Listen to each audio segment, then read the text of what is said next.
मतदार यादीतून नाव कट झालं तरीही आता काळजी नाही। निवडणूक आयोगाच्या वादग्रस्त SIR मोहिमेविरोधात सर्वोच्च न्यायालयाने आज सर्वात मोठा आणि ऐतिहासिक निकाल दिलाय।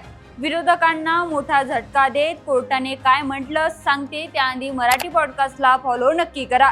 निवडणूक आयोगाने बिहार, पश्चिम बंगाल आणि इतर राज्यांमध्ये सुरू केलेल्या स्पेशल इन्व्हेस्टिव्ह रिव्हिजन म्हणजेच SIR मोहिमेला सर्वोच्च न्यायालयाने कायदेशीरदृष्ट्या वैध ठरवले आहे। मुख्य न्यायाधीश सूर्यकांत आणि न्यायमूर्ती जयमाल्या बागची यांच्या खंडपीठाने स्पष्ट केलं की मतदार याद्या अचूक आणि शुद्ध ठेवण्यासाठी निवडणूक आयोगाने घेतलेला हा निर्णय त्यांच्या घटनात्मक अधिकारांच्या बाहेर नाही।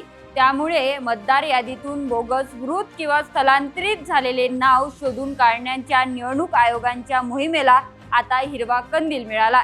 या याचिकेत विरोधक आणि काही स्वयंसेवी संस्थांनी आरोप केला होता की निवडणूक आयोग या मोहिमेद्वारे नागरिकांचे हक्क हिरावून घेत आहे। मात्र कोर्टाने यावर एक अत्यंत महत्त्वाचा दिलासादायक निर्णय दिला।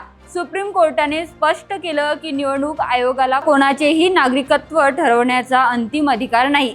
जर SIR मोहिमेदरम्यान संशयास्पद नागरिकांमुळे एखाद्याचं नाव मतदार यादीतून कट झालं असेल तर त्यांचे नागरिकत्व रद्द होत नाही। कोर्टाने निवडणूक आयोगाला आदेश दिला की अशा संशयास्पद नागरिकांची यादी पुढील 4 आठवड्यात केंद्रीय गृह मंत्रालयाकडे पाठवावी। गृह मंत्रालय या सर्व लोकांची सखोल चौकशी करेल आणि त्यांना आपली बाजू मांडण्याचा पूर्ण संधी दिली जाईल। तर मित्रांनो, मतदार याद्या शुद्ध करण्यासाठी राबवलेली ही SIR मोहीम आणि त्यावर सुप्रीम कोर्टाने दिलेला हा निकाल तुम्हाला योग्य वाटतो का? तुमचं मत कमेंट बॉक्समध्ये नक्कीच कळवा।